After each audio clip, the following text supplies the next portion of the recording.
We call on every nation, including China and Russia, to fully implement UN Security Council resolutions, downgrade diplomatic relations with the regime, and sever all ties of trade and technology. Just last month, President Trump made an unprecedented 12-day trip to Asia, pushing for a united front against the threat of a nuclear North Korea. But now there are new reports tonight that China's helping the rogue regime, secretly shipping them oil, which violates UN sanctions. Here now, General Anthony Tata, who served in the Army for nearly 30 years before retiring in 2009. He is also the author of the brand new book, Direct Fire. Good to have you here, sir. So China signed on to these sanctions, but China's not abiding by them? Well, China, normally when they agree with us, they abstain from a UN vote, and now they are trying to put a good face forward on this, Trish, I think. But about a year ago, they had 28% increase in trade with North Korea, and I think they're probably feeling a little bit of the sting, and they're probably funneling things to North Korea that they shouldn't, and they're fighting a proxy war with us through North Korea. They don't want to lose that North Korean buffer between the West and their border. Okay, so they're basically telling us one thing and then doing another. I mean, exactly. I look at the Korean economy, the North Korean economy, $28 billion. It's not huge, but it's grown 3.9% most recently in the last year. And the #1 trading partner is China. We now get reports that basically the Chinese have been secretly giving them oil.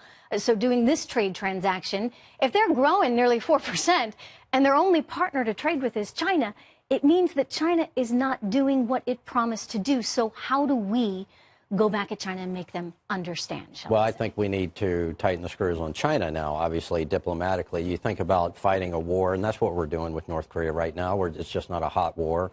We've got diplomatic, information, military, economic elements of national power. And so what we're trying to do diplomatically was tighten the screws on North Korea and use Russia and China as pliers, to pop them, so to speak.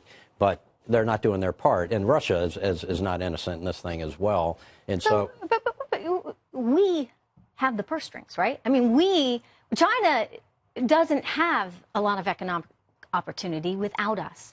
We are crucial to China's success. So why don't we go back and say, okay, China, you want to keep trading with North Korea? Well, guess what? You're not going to be able to trade with the people you actually do need to trade with. Well, I think that's the next step here. When we get verifiable evidence that China is actually not participating in the sanctions, and I think that what we do is we go to China, or we're also trying to deal with North Korea, and we go to China with Secretary Tillerson and Department of Treasury, and we go back and say, okay, here's the deal. We're going to crank down on these things that you like about being a trading partner with us, and you're not going to like the way we're moving forward. General, we sanctioned one Chinese bank, Treasury did, and I think there's a whole host of others that we could sanction as well, because that's the other part of this.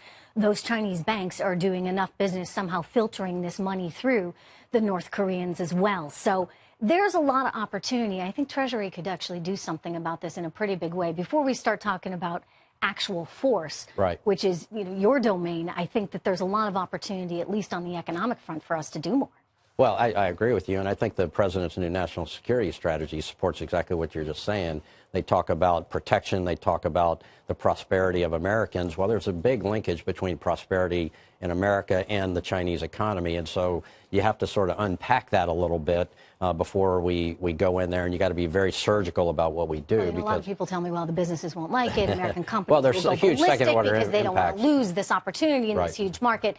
But I keep saying, when it comes down to it, wouldn't we all rather lose dollars than lives? That's right. So this is the first opportunity. That's why in the national security strategy, protection is #1, and then prosperity is #2 in President Trump's strategy.